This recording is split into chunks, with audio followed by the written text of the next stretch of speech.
are prepared to break the silence. I'll be out in the sunshine, running beside the lions.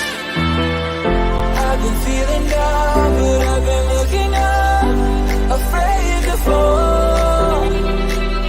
God, I've been so down, can you pick me up? Don't let me fall. Can you show me how to fix this mess?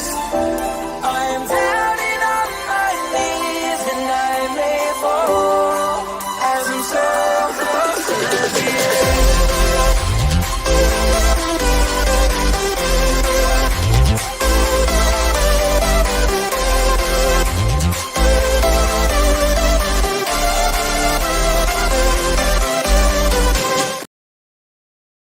How are we all? Welcome back to Turf Moor House TV, and we are bringing you another match preview. This time we take on Hull City on Wednesday night, and it should be a good one. Should be a good one after demolishing Wigan at the weekend. We should be able to, fingers crossed, keep momentum going. But as we've seen recently, the stats do not lie. Hull are a decent side at home. They are unbeaten in their last 7 home games. Winning 3 and drawing 4. They also kept a clean sheet in each of their last 4 as well. So are they going to be only the 3rd team to stop us from scoring this season? We shall see. I'll bring Tom in just a moment, who's obviously a massive Hull fan, and we'll chat all things Hull City and Burnley Football Club with the game coming up. But really do appreciate everyone that comes in and watches. Thank you very much indeed for your support. If you are listening to us on the podcast platforms, then thank you very much for that as well, because we will be bleeding your ears as we speak, as you are clearly listening to this. But you can find us on social media.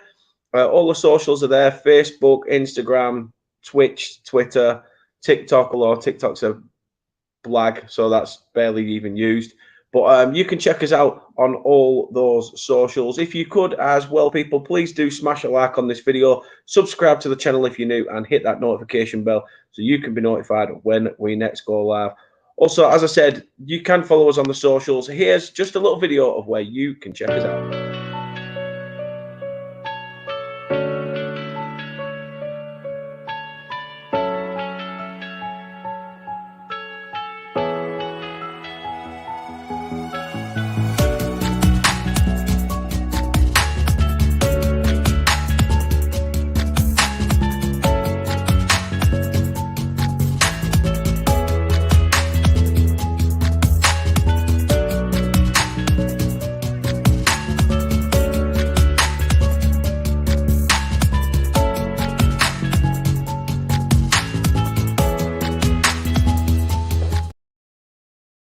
Without further ado, Tom is in the building. How are you doing? Yeah, I'm good, man. How are you? I was impressed with them cinematics there, to be fair. Good stuff. I try my best. I know one thing I haven't done, which is definitely not that. Where is the button? There we go. At least then people can know people's names. At least now it's up. But no, thank you very much for giving up your time and coming on. Obviously, speak all things Hull. But you know, you help out the lads at the To Hull and Back podcast. Tell us a bit about your background supporting Hull and where people can find the podcast platforms and stuff. So obviously, I started sort of supporting Hull sort of in the late 2000s, about 2007, 2008. I got my first season ticket in 2010, and that was the season where we came down from the Premier League. So it was our first season in the Championship, and it was at a time where we was close to going out of business until the Allams came in and saved us. They pumped loads of money into the club, and then since then I've obviously had a season ticket. And I was standing in the north stand at the MKM. So it's been a long ride. Probably my highlight was, you know, the FA Cup final. I didn't think in my lifetime I'd ever see was get to an FA Cup final. Never mind at 14 years of age. So I think that was probably my highlight. But yeah, and then I joined Hull and Back in July last year. Ant approached me. I've known Ant for a while. I used to have a website a couple of years ago where we've released Hull City content, but because they want a sort of a high demand to see like this sort of stuff, it wasn't that successful. But then me and Ant sort of stayed in contact, and he asked me to sort of come on for an episode. I did well, and then he sort of took me on from there. And then now we're going from strength to strength. As you know, we we won we came third at the Football Content Awards. And Will attended that event, so that was really impressive. Like I can't really claim to take any credit for that because I was only here 4 months, but obviously I was proud of the lads. It was a great success, of course. And now we're in the process of launching a website, so that's the next step. I'm going to be leading that since I do sort of content writing as my job. I'm going to be sort of the writer and editor of the site, and we've already got like 13 writers on board who are interested in writing about Hull. So if there's anyone interested in writing about Hull City or even just like championship stuff, really, get on board. We're in the process of sort of the website's created. We just need to sort of get it launched and get some content out there. But yeah, that's where all our stuff will be in the future on the website. No, happy days. Where can people currently find To Hull and Back? Yeah, you can find us on Twitter, Facebook, Instagram, but mainly we use Twitter. So at To Hull and Back. So. No, not a problem. I have put the links in the description. I'm trying to remember what links I've put in. I'm trying to look at it on my phone now because I'm just so bloody backwards. It should be at Hull and Back. So as the we've got the Twitter, YouTube, and Instagram linked in the description. So people, please do go and check that out, and obviously go show your support. Really does help. And we all work together. We all do this because we love football, love our football clubs, and it's always good to do. Just a couple of comments then before we get into the nitty-gritty of the match on Wednesday night. Henry's in. Hope you are well. Says evening. Just eating. All done till brekkie now. Let us know what you had. I went old school, like garlic chicken Kiev, beans, and I robbed some of the kids like alphabet-y, bloody whatever it is, like potato shapes. I went down the. I've just gone for a proper kids tea. I was just like retro, love it. Stream Elements bots running. Whoop whoop. One Rovers Vlogs is in. Evening to yourself. Hope everything is well with you guys. Luke's in the building. How you doing, pal? And Hanno's in. How you doing, mate? He says hi, bro. Right then, let's get into the mix of it. What's your thoughts of your season so far? I mean, you started really, really well. Literally, I'll be honest, just coming down from the Prem, I did a prediction show at the beginning of the season, way too early. And I put you guys, I think, in the drop zone. I won't lie. I think I'd put you in there. And then I had Hull fans just bang, straight at me. We've got investment. We've just spent $6 million on a player. And I was like, you know what? Fair enough. And then you started that season absolutely on fire. And obviously, to where you are now, let us know from what your thoughts are so far. So, at the start of the season, we had Shota Arveladze as our manager. And we started the season well, don't get me wrong, but wasn't putting the performances in. We was sort of scraping through matches. First game of the season, we scored a 90th minute deflected winner against Bristol City. And I think we only had like 2 shots on target. I think we scored both of them in that game. And then we beat Norwich to our surprise as well.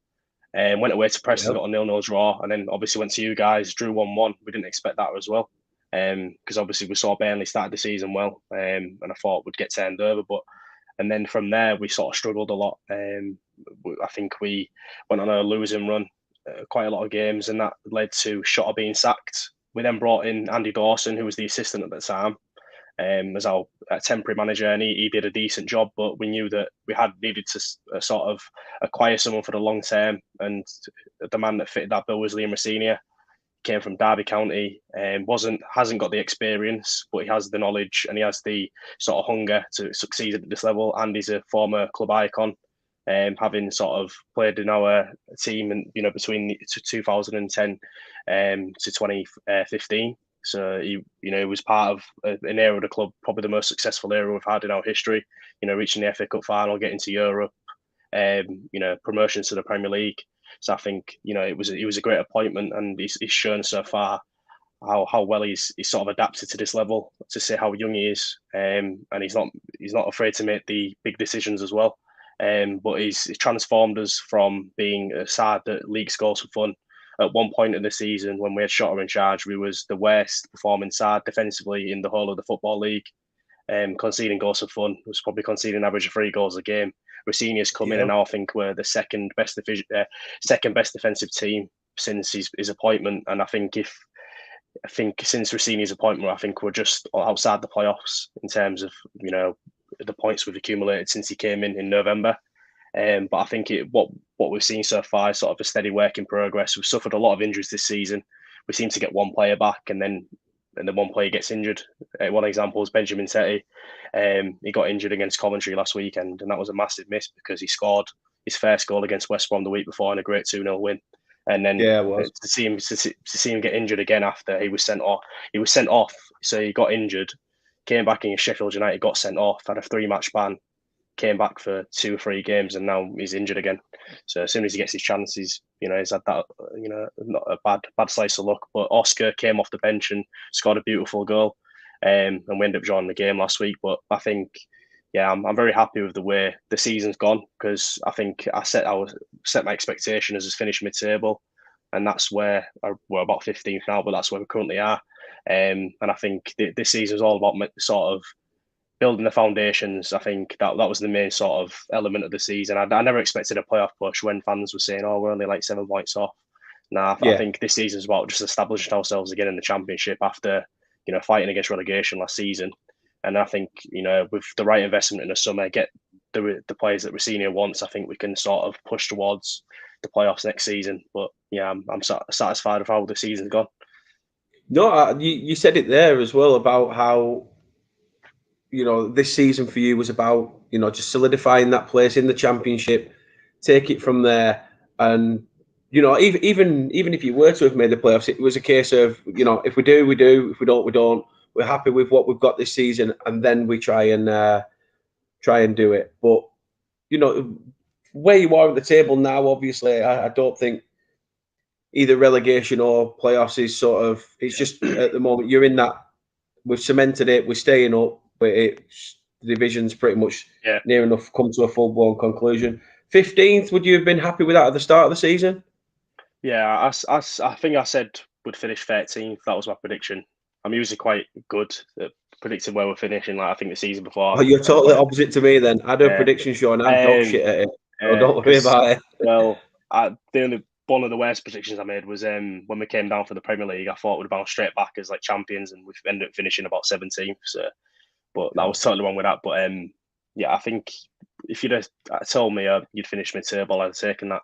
I think people saw the investment we made and probably expected us to sort of challenge for the playoffs, but it was always going to take a long time for all of our players to embed themselves. And the fact that we're signing players that are arriving injured, we've had some players not even seen it all the season. We signed Adama Traore as our first signing.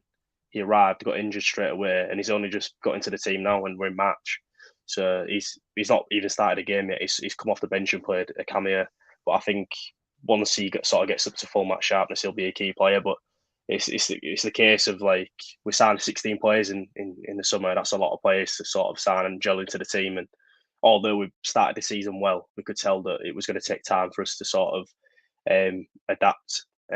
For some of these players to adapt, because we're signing players from abroad that we're accustomed to the level, and we're also signing sort of out of favour players like Ozan Tufan, who came from Watford. So I think it was always going to be a struggle, but I think now we're sort of finding our feet more, and Rossini's implemented a passing style where we pass out from the back and keep possession. And although we didn't think it was going to work, I think he's trusted with it, and I think it's sort of paying off now.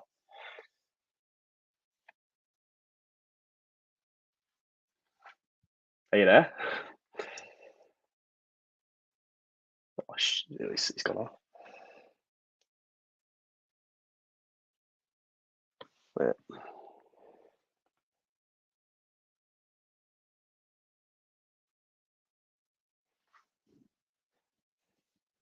What's happened?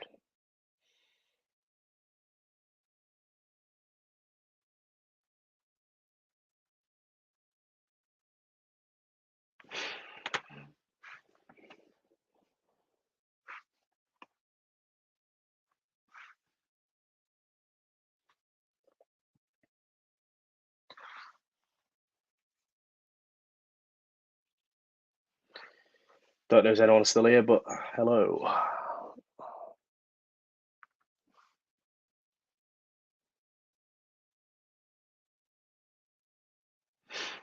Yeah, he said he's going to be back in a sec, so that's good.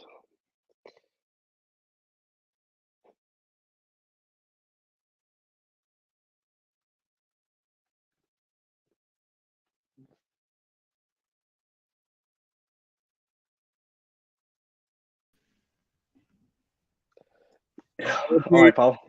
I mean, I carried on. I saw you pause, but I carried on talking. I just presumed that you either just you either just froze for a second, or you actually gone. But yeah, you did. All I'm going to say is, and everyone in the chat will know this: Virgin Media.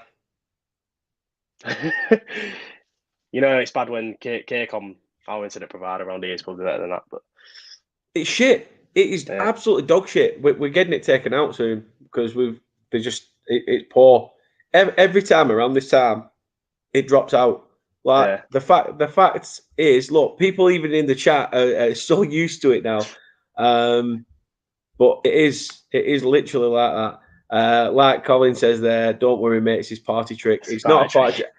I want you all to miss me and then I come back, but none of you do, so a lot of you. But no, jokes aside, couple of comments then before touch on some of the things you just said there as well. Football Edits is in. All is good from this side, mate. Hope everything is good with yourself. Henry says, obviously, being a Liverpool supporter, we have an ex-Hull defender in Andrew Robertson. That was a strange one as well because he was very, very heavily linked with signing for Burnley, and then Liverpool scuppered the deal last minute. 8 million, ridiculous fee for that. What is achieved now? It is, completely agree. And it's fast that we got Kevin Stewart as well. Oh yeah, we got Kevin Stewart in return. Ooh, bad swap.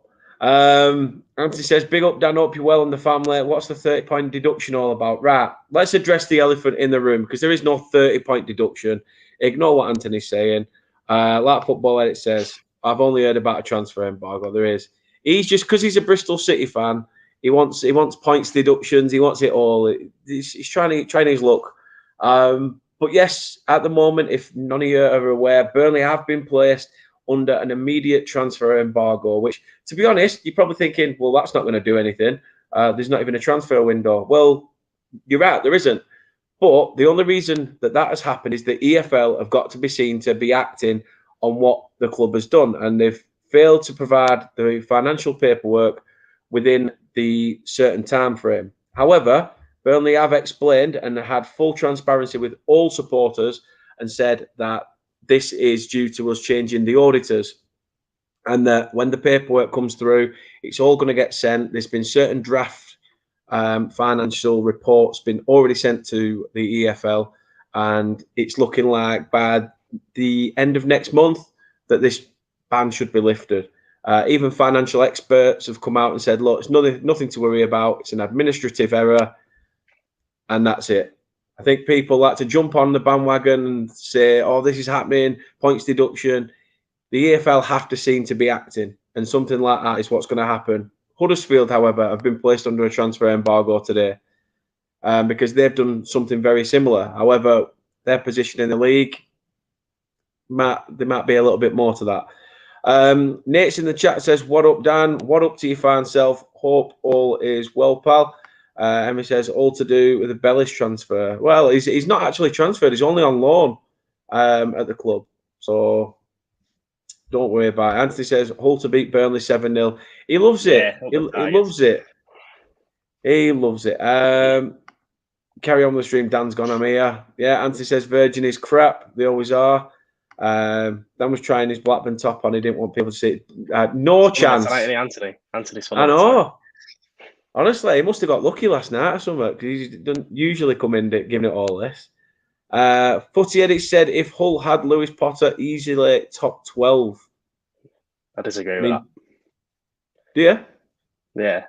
It's because last season, he scored 12 goals last season. But yeah, it was obviously a big loss, but obviously Oscar's sort of came in and sort of took that responsibility, although it doesn't feel like he has because he scored like 7 goals in his first 6, and then since he goes through spells where he scores and then just done for like 6 games. And, yeah.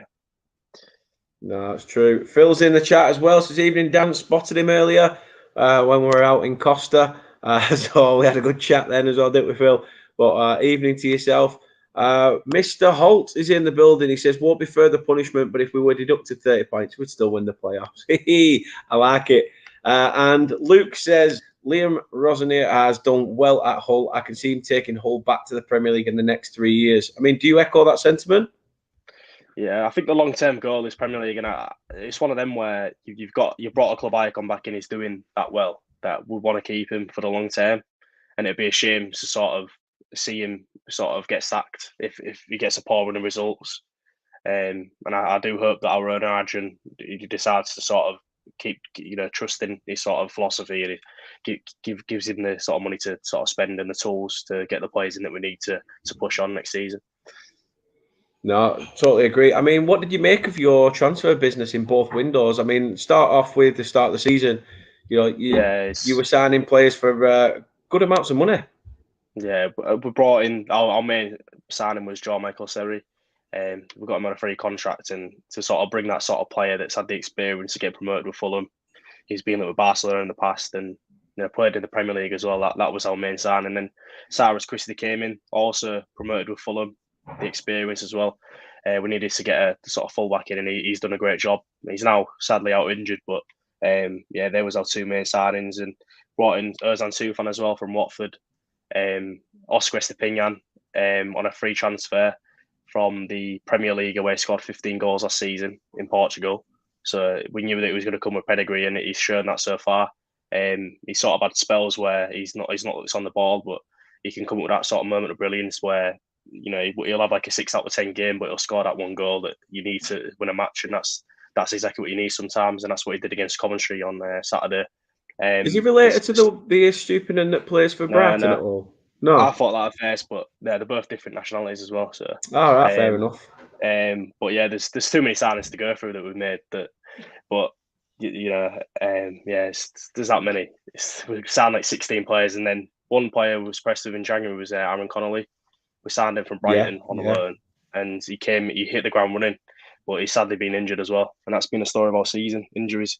Aliyah got injured against you at the start of the season, then came back, and then got injured again, and now he's come back again. So he's just got back into the team. But it's just how it's been played with injuries all season, unfortunately. But I mean, Connolly, there's been talk in the papers recently that you're hoping to sign him permanently at the end of the season. I mean, do you reckon you can get that deal done, or do you think it'll just be? Do you think Brighton will play hardball with you?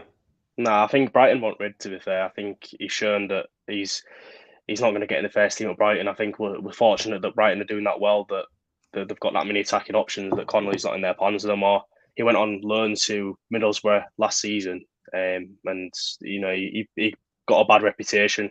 I remember when we signed him in January, Middlesbrough fans were saying, "Oh, he's a bad egg. He goes out partying and stuff like that, and don't focus on his football." But it seems that Rossini, having worked with him in the under-23s at Brighton, has got the best out of him when he has played this season, and he's been a huge miss. Because one thing that he does that our other forwards don't do is he stretches defences, so he gets in behind. He's only 5'7", but he's not afraid to put himself about against these 6 foot plus centre backs, and that sort of aggression and tenacity up front is exactly what we've missed recently. But hopefully, once he's back, we can start firing more again, because where we've struggled is scoring goals. That's been our main issue. Since Rossini has come in, he's addressed our issue defensively and made us so strong. But I think it's about getting that balance going forward, and in the final third, our end product deceives us sometimes, and I think that's where we need to be sort of looking in the summer. This is sort of bringing one or two sort of forward players that can sort of grab the grain by the scruff of the neck, really. Because we've brought in Malcolm Ebiaway from Crystal Palace, highly rated. They're signed from Derby in the summer, and he struggles to adapt so far, but you expect that for a 19-year-old coming to the Championship. But I think we saw the best from him not the best from him, but we saw a good spell from him on Saturday, where he was taking on players, and he came on at half time and sort of made a difference. And he can be someone that I think can trouble sort of Burnley with his pace. He's not scared to sort of take a man on. So hopefully he can sort of grab us a goal on Wednesday. Yeah, I mean, it's going to be a tough game. As you say, you've hit form bang on at the right time to start putting some results together. As we said earlier, you've unbeaten at home in the last 7 home games. It's the first time that we have played each other in the league at Hull's ground since February 2017, and that was in the Prem. We drew 1-1, I think it was. Yeah, that was the season where we bottled it at the end. We lost to Sunderland 2-0, and then we could have stayed up. that was when Sunderland were relegated as well, and we lost against them. If we beat them, we would probably stayed up, but Swansea sort of beat us to it. So. No, it's good though that you've come into it right like at this moment. So it's a perfect time. I mean, obviously you've had the upsetting news during the course of the season about the former chairman obviously passing away as well. Yeah. I mean, what have you made of everything with that's gone on at the club with the change of hands, above level? You've got that financial backing now. Do you think that's what Hull needs now? Now that you've got that, it's all about setting the pace, doing it the right way, and then the projection is the only ways up. Yeah, we knew as soon as Adrian came in that he was going to make mistakes, and the first mistake he made, in my opinion, was sacking Grant McCann when he did, and bringing in his own man. A lot of people said that. I think even I said that. Yeah, but I went to Bournemouth away. They were second in the league at the time, and we beat them 1-0. And then in Adrian's first game as chairman, we beat Blackburn 2-0, but who was third in the league at the time. So we would just beat back-to-back second and third in the league, and a week later he's got sacked, McCann. And I think brought in shot arrival lads who we didn't really know a great deal about. We knew he was a great player, but his managerial pedigree flattered to deceive really, and that sort of shown second half of the season. We weren't really that confident heading into this season with Shotter, and was making the great signings, with the pedigree like Michael Serry, who we've never attracted before Adrian came in. But that's sort of what's changed it a lot now. We've got the pull because Adrian sort of brought this reputation with him, and he's the players that were signing are sort of buying into this dream, one club, one family dream. That he's what he does is he's very he's done a great job so far of sort of uniting the supporters again, because when was with the Allams, there was such a divide between the fan base and the ownership as well, and that was over the years that was sort of causing attendances to dwindle down. I think there was a time when we was getting 9,000 fans in the Championship, and that was literally that was bottom for attendance in the division, and that was just before COVID. So I think, in terms of what Adrian's done, he's brought a feel-good factor back to the club, and he's also done so many great things already he's just over a year as chairman. He's taken 300 fans on an all-inclusive holiday to Turkey for a week. He's also and this season there's so much more stuff he's done, but the other main thing he's done this season is he's offering free travel to all supporters for the rest of the season. So for the past since New Year, we've all had free travel to away matches, and that's why we've been able to bring like 3,000 to Coventry. Like before, we'd probably have taken 1,000, 1,500 max, but now he's obviously offering free travel. We hope that people see hopefully they sort of want to come back once the free travel goes. But yeah, it's great what he's doing with the community as well. And obviously he's backed us in the transfer window as well, and I think he'll continue to do that.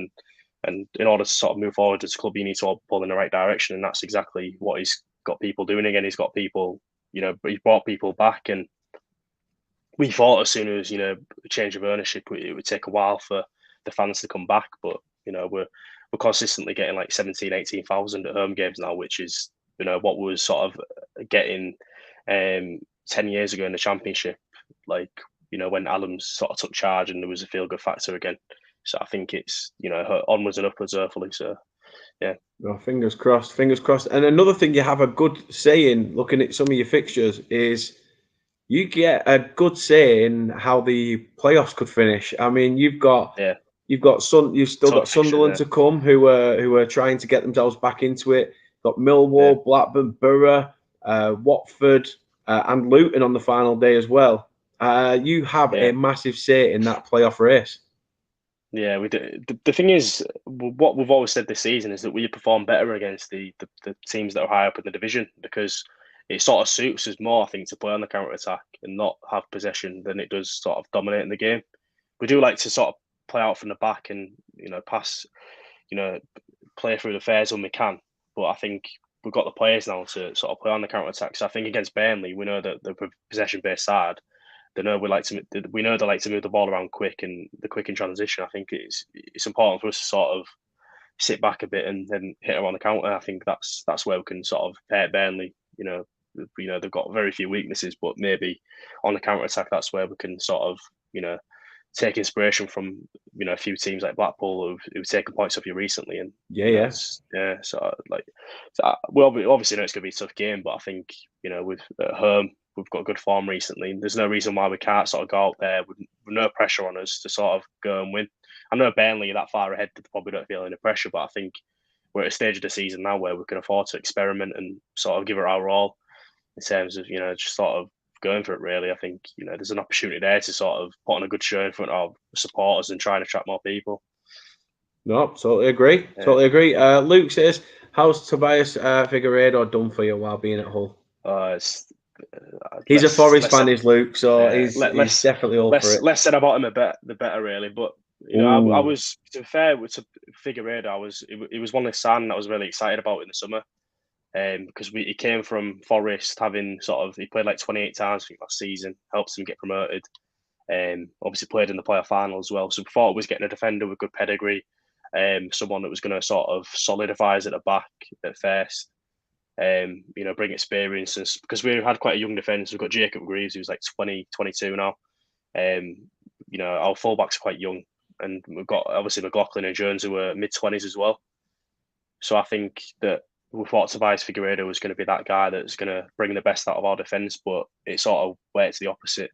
I think he was one of the players that brought him with no thought of how he was going to fit into our team, because Tobias Figueiredo is not a player that can play in a back, two at the back. He's someone that can sort of sit in between two centre-backs with a lot of protection. And he's someone that's great at heading the ball away and tackling, but he's not great at the ball at his feet. And there was times when we played him that he'd get the ball caught under his feet and he'd make countless mistakes and would lose possession because of him. And, it's not as though he's a bad player. He just doesn't fit into our system. So he's being sort of frozen out of the team now. He's a backup defender, really. And we've not really seen him since Rossini's come in, thankfully, I guess. But, he's a good player, but he's just not what we need, really. No, I mean, it's one of them. Sometimes you can have a good player that just doesn't fit your way of playing or your system, and he could go on to another club on loan potentially, and it work. But you were saying earlier about goals, and obviously Estupiñán has scored more home goals than any other Hull player this season with 8. I know he's only got one of them in 2023 so far, but is that where, like you said, I know you said you had injuries. Did you say Connolly's currently injured as well? Yeah, Connolly's injured. Tete's now out. Ali has just come back. We've got Trio who's come back now. So we're getting players back. It's just we're getting players back and then losing 2 again. It's like really frustrating. But yeah. In terms of forward options, we're getting a lot now. With Pelkas has come back as well. So he's got a lot of quality in the final third. It's just we haven't blended that together. It's Oscar's sort of most goals that Oscar scored have come from sort of nothing, really, and sometimes getting onto loose ball in the box or sort of creating a goal. Like, I don't know if you saw a goal against Coventry, but he sort of created that from nothing. He sort of shifted onto his right foot and curled it to the top right, and it's that sort of moment of brilliance that we haven't had enough of this season that can sort of change matches. But we have the players that can sort of do that. But given how many players have been out injured and stuff, we haven't really had a settled 11 going forward. Whereas our defence has been settled since Rossini's come in. We've had McLaughlin, Jones at the back with Elder or Greaves as the left back, and then right back usually Christie. But now he's injured, we've got Louis Coyle there. So with defence, the reason why we've been successful defensively since Rossini's come in is because he's had faith in his 2 centre backs to sort of play out for the back, and he's solidified us that well that we're really hard to break down. And it's sort of like, it feels like in games that we get like dominated in terms of how many shots teams have, but we're just so good at sort of keeping teams at bay, really. Like, we've got 2 defenders that are great at sort of getting themselves in the right area. They're good positionally, and when asked to play with the ball at the feet, they can as well. And McLaughlin's got a great pass on him, so he's someone that can sort of unlock defences as well.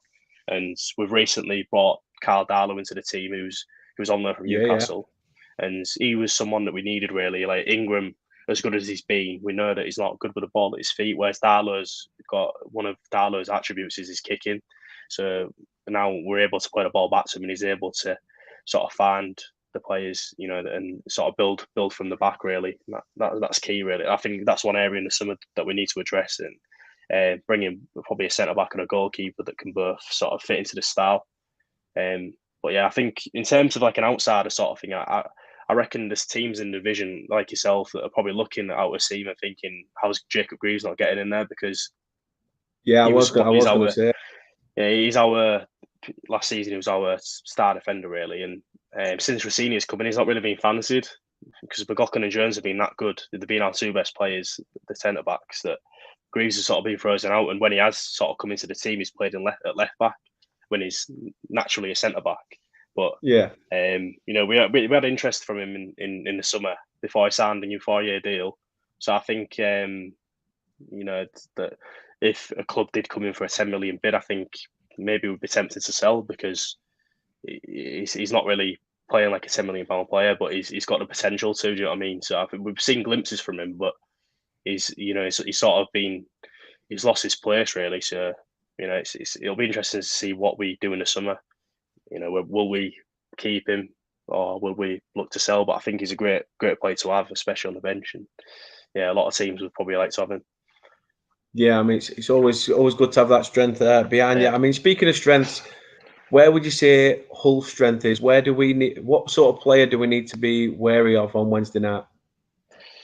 I think in terms of in midfield, I think John Michael Serra is the main one. He was out injured as well. Surprisingly, well, not surprisingly, but he was out injured, and we missed him a lot because he was the one that sort of got us ticking and keeping possession. And he came back against Coventry, and I think he was playing against West Brom as well, and he was the one that he's able to keep possession through the feds, and yeah, he's someone that if you don't stop him, he can control a game. Whether that'll be the case against Burnley, I don't know, but I think with the way he's on the ball, he's great at sort of manoeuvring out of tight situations as well. So he's someone that you should be wary of. In terms of, I'm trying to think who else because there's like a few attackers, but they haven't really been turning up really. But if Aliar's on form, he could come into the team and cause problems like he did before he got injured against you.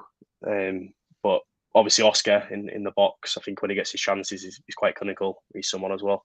But yeah, it's quite hard to say because if Tetty was fit, then I'd be saying he'd be causing you problems because when he was before he got injured against Coventry in the games that he's played, he's caused so much problems for defenders with his pressing.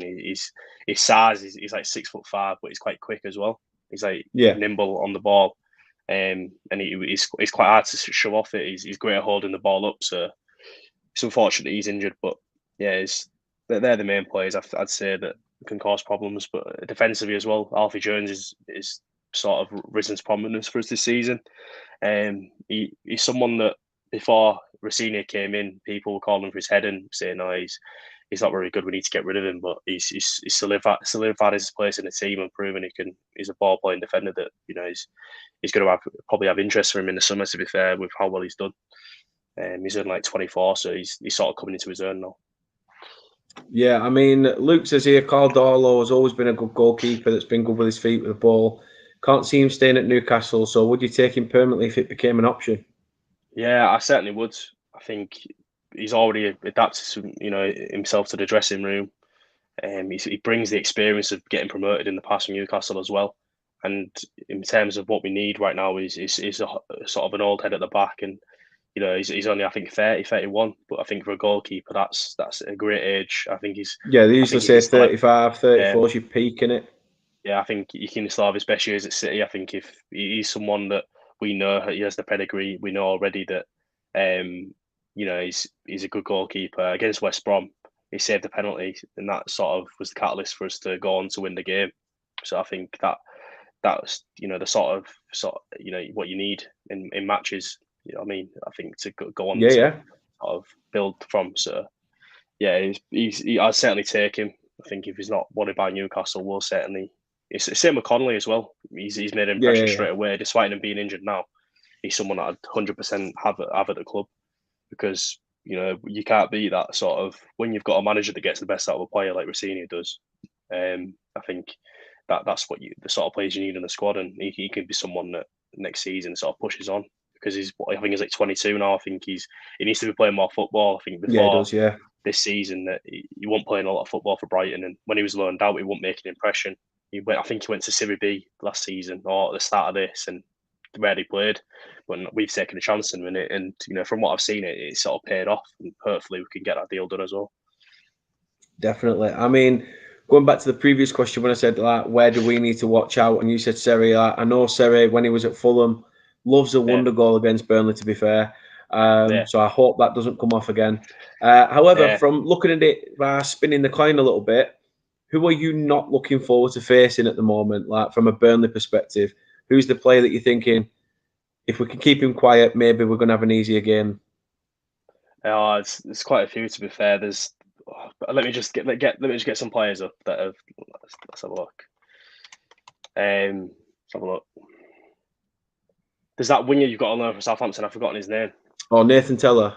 Yeah, he's pretty good, to be fair. You've got a lot of like good technical players in midfield that we need to be wary of, that I think can control the game. I think where do you think the game will be won then on Wednesday? Like the midfield battle. Yeah, the technical players. I think that's where we'll struggle. But just looking at your team now, I think Zerori is obviously someone that can probably, if he's playing on the left against Louis Coyle. I think. Can I just say thank you for calling him Zerori like everybody else does. I say everybody else. I mean most Burnley fans, but there's people that call him Zahore and stuff like that, really? And I'm like, where's the H?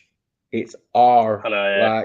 Like, I'm just looking at your team now. It's interesting to see like Goodmanson sort of playing that like deeper role, because I remember when in the Premier League he used to sort of play as like a winger, didn't he? But him and Cullen have got a good partnership, I think where the game is won is certainly in the wide areas. Well, the place that we need to improve in the summer is our fullback areas. That's where we're being exploited this season in terms of teams have been allowed to sort of bypass our fullbacks quite easy and get crosses to the box. Louis Coyle gives us everything for the shirt, and he's not the best player, but he'll give everything, and perhaps he can sort of pocket Zeruri, but I doubt he will. I think he's got the skill to sort of give Coyle a hard time, and that's where I think the game could be won, to be fair, in the wide areas. That's why I sort of fear for us. Like, but I think Rossini will have a plan to sort of limit that, as well. Ian Matson as well, I think, on the overlap can he's cause a lot of problems. He's certainly sort of shown what he can do at the Championship.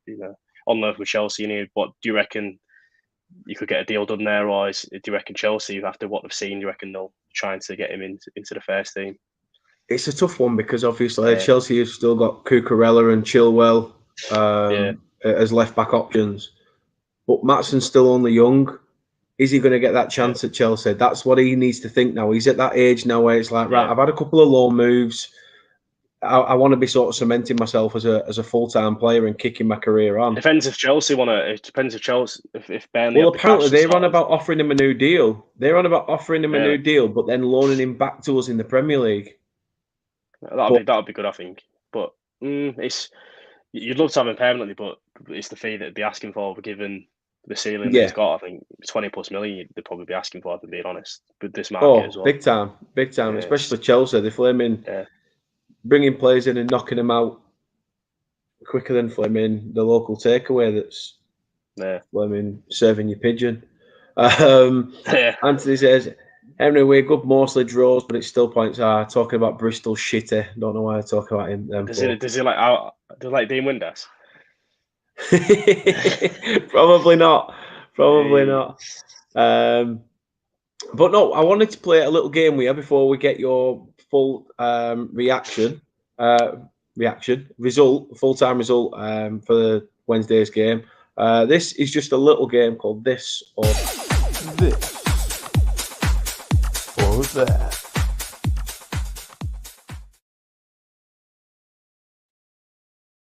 Whatever you do, don't come at me for voiceover work. It's shit. I know. Deal with it.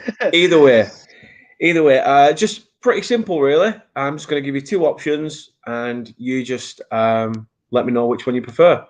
So I'll start off nice and easy. Home games or away games? away games, I think. Away games, yeah. It's the whole day, innit? The waking up, Yeah. the travel, Yeah. the Do you just do a lot? singing for I'm 90 assuming you minutes. do a lot of away games then. I try When you, to. yeah. Try Yeah. to. But I think the long when ones we're are the best ones. Long ones are the best. Anthony with the That's got in there. statement. That's got in there. That's how you Definitely, get every definitely Bristol touched the City nerve. fan. If you're all City fan, you just go Windass and it shuts them up. Doug's in the chat. Hope you're well, Doug. Hope everything is well with yourself. And Footy Edit says voiceover on point, Dan. No, I appreciate it. Appreciate it. So away games to start off with, cats or dogs? Got both now. We used to just have a dog, so it's made this decision hard. But I'd still side with the dog. I prefer dogs. Yeah, I agree.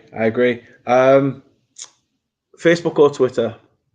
Prefer Twitter. Yeah. I used to be more into Facebook, but I think Facebook's more for like middle-aged people now. I think Twitter's where you get you get the news, don't you, and stuff like that, and there's more exciting stuff on there, I guess, to view. Definitely. Yeah. Definitely. Barnby or Windass? Well, that's a tough one. But I think I've got to say Windass just for the sake of that Anthony in the chat. Definitely. If you could swap any Hull player with a current Burnley player, who would it be? Any Hull player? Yeah, you could give us your absolute dross and take our best. It's totally up to you.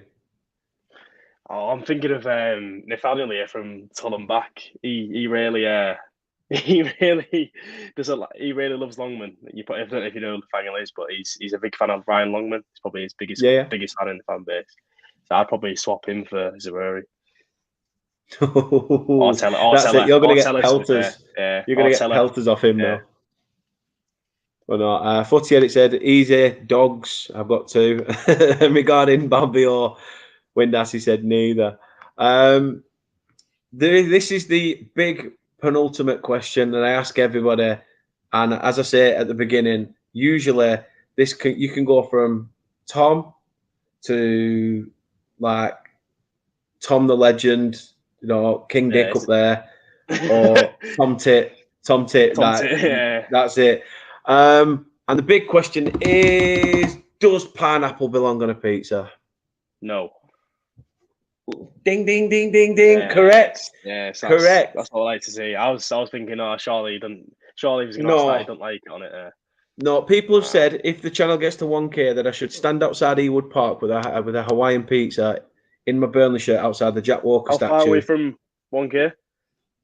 About 42 people. Oh, that's good to be fair. Well, I think we're on about 400. We're on 400 on YouTube. So nice. Yeah.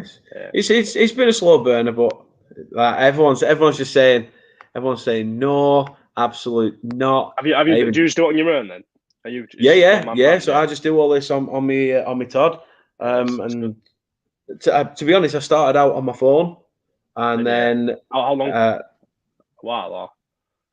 It's only been going about 2 years. They're just coming up 2 years. Yeah. So we had the relegation season last year. I stupidly did a watch along on the final day of the season with a Leeds fan who was watching Leeds Brentford, and I was watching Burnley Newcastle.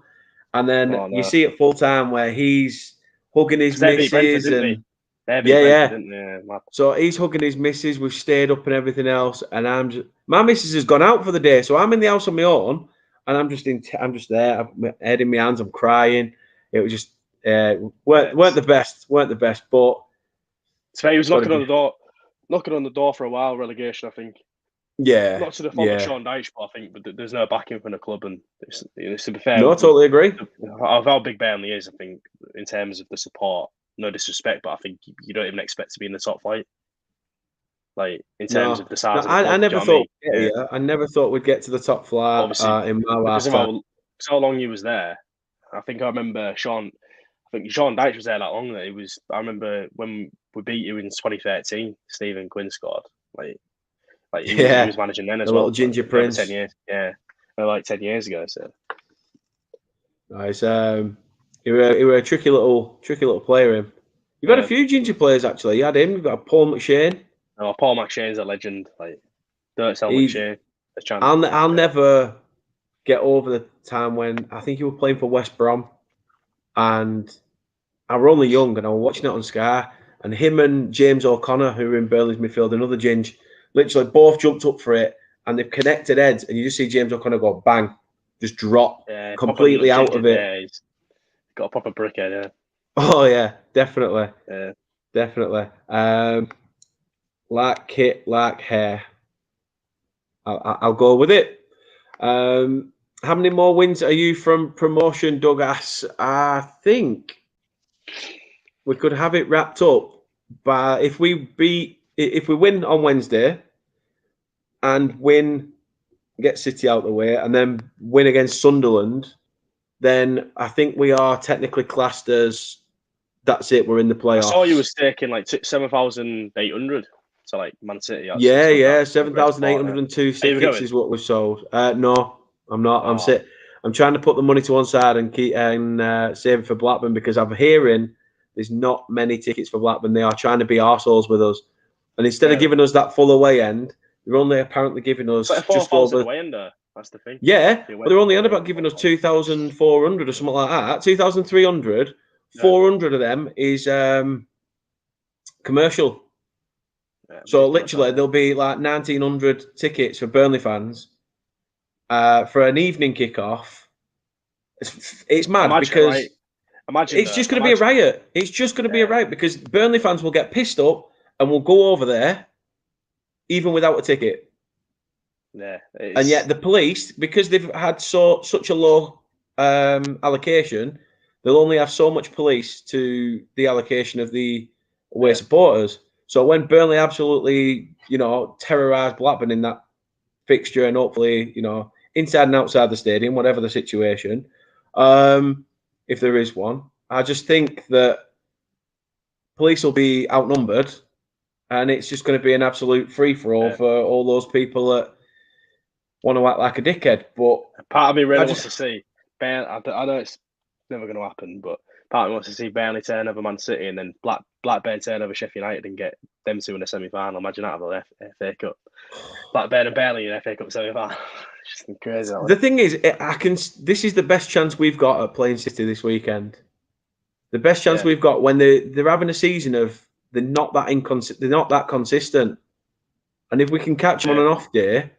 The story is going to be about Company going back, and it's a master against apprentice sort of thing, and that's what the day is going to be built on. As long as Company says, "Look, all the talk is about me being back here. They've not even mentioned about you guys. So you guys go out there and make sure you put your names in them papers. You go and do it." Yeah, that's what it is. I think. But we'll see. FA Cup, anything can happen. You've seen Grimsby turn over Southampton. So. Yeah. But obviously... it's not hard for people to get a result at Southampton this season, to be honest. They've had like one win, haven't they, all season? But they are awful. Awful. I think Haaland, though, against your centre-backs, I think... Whoa. That's what I'm looking forward to, though, because you've got like a young German centre-back in Jordan Bayer who's just going to be like, right, your ankles are mine. And Hjalmar Ekdal's already come out and said he's a little bit. He's the class, hasn't he, since he's come in, that Ekdal? Yeah. He's part of the reason why I don't think we will sign Taylor Harwood-Bellis next season. Because he was playing until he came in, wasn't he? Yeah. But Ekdal's come in and sort of made that position his own. And when Harwood-Bellis gets back to full fitness, I can't see him knocking him out of that team. To be honest with you, I think where we are now is the team that we're going to have. Correct me if I'm wrong, but I'm not sort of saying this is the reason why you're up there because you've been brilliant all season. But I think you have been quite fortunate with sort of strafing injuries from what I've seen. Is that right? Yeah. Would you say like you've been quite lucky not to have your best players injured? Because obviously, from our point of view, whole City, like I'm not saying it'd be any different if we had our best team out, but I think we've had a lot of injuries, and that sort of stopped us getting that momentum together to sort of push towards the top end of the division. Whereas, we've had Harwood-Bellis out, Rodriguez was out, Manuel Benson's been out, he's just been phenomenal, and he's back on the pitch now. So is Rodriguez. So it'll be good to see. I'm hoping Benson's going to be fit enough to at least try and, maybe pull some trickery against whoever's playing left back for City that day, Sergio Gomez or whoever. I thought we'll it was see. about We Hull will City then, see. but No, I don't. I reckon he'll save. I reckon he'll save him maybe, but we will see. We will see. Luke says, Dan, do you think Burnley will break the 100 points mark? I want us to. If we do, we do. If we don't, we don't. I'm not even that bothered. You can still break the record. Yeah, Points guy. I think if we win every single game, though, we have to win every single game. That's the only problem. Oh, I thought it was 104. The record what's the record? 108, I think. Oh, really? Yeah. Yeah. So I think we can do it, but I don't think we will. I don't think we will. You should break the 100 goal mark, maybe. But... Maybe, yeah. hopefully. 48, it says, I'm looking forward to Bayer putting Haaland in a hospital bed. Well, we shall see. And Haaland didn't play against us. He might not play. I think he will. No, I think Colin says, if Blackburn don't give us all the Darwin end, there'll be even more tin pot. That's what I mean. We could sell their stadium twice over for this fixture. The only time Blackburn fans will turn up at Ewood Park is because it's Burnley Blackburn. That is it. That is it. Blackburn are quite tin pot, are they? Yeah. For where they are in the league as well, and the fact that their attendance is a fucking dog wank. It's poor, absolutely poor. But no, I'm so glad you said no to pineapple and pizza, not like Anthony. Tit. Anthony, come on, you spot Bristol and pineapple and pizza. I know. Come on, he did it once. We do an EFL prediction show every Thursday at 9, and he actually came on eating an Hawaiian pizza, and I honestly contemplated just dropping him out. It's the scandalous. Yeah. It is. Please say it was from home as well, not from a takeaway. Because if you order pineapple pizza, so he spent a month's mortgage on it as well. At least get a meat feast or pepperoni passion or something like that, or something decent. Yeah. Not some shit like that. That's I never Domino's after a night out most of the time. Anyway, to be fair, I don't really order it. Not wrong with that.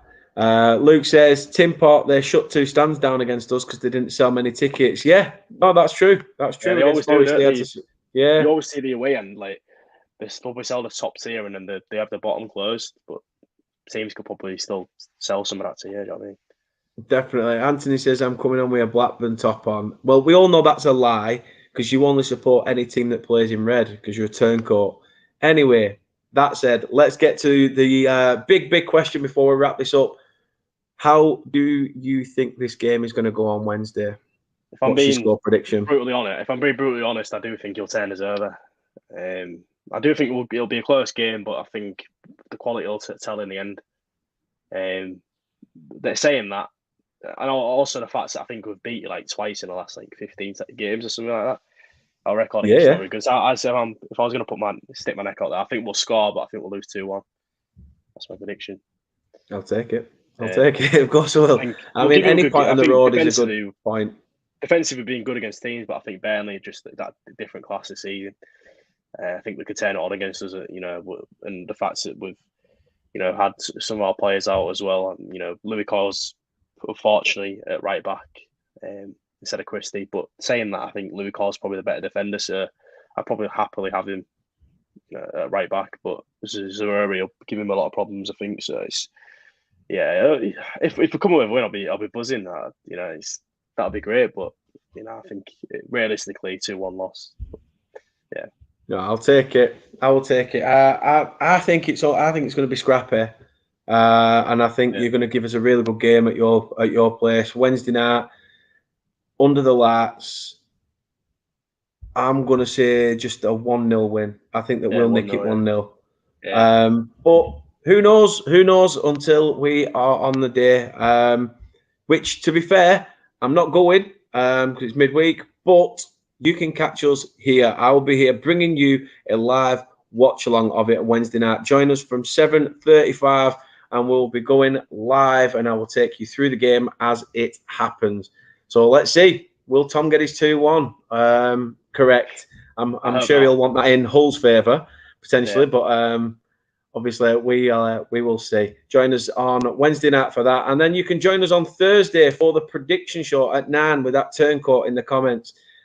He will be back with us at 9 p.m. And on Friday, which I haven't sorted out an image for just yet, we are speaking to a City fan ahead of the quarter final of the FA Cup.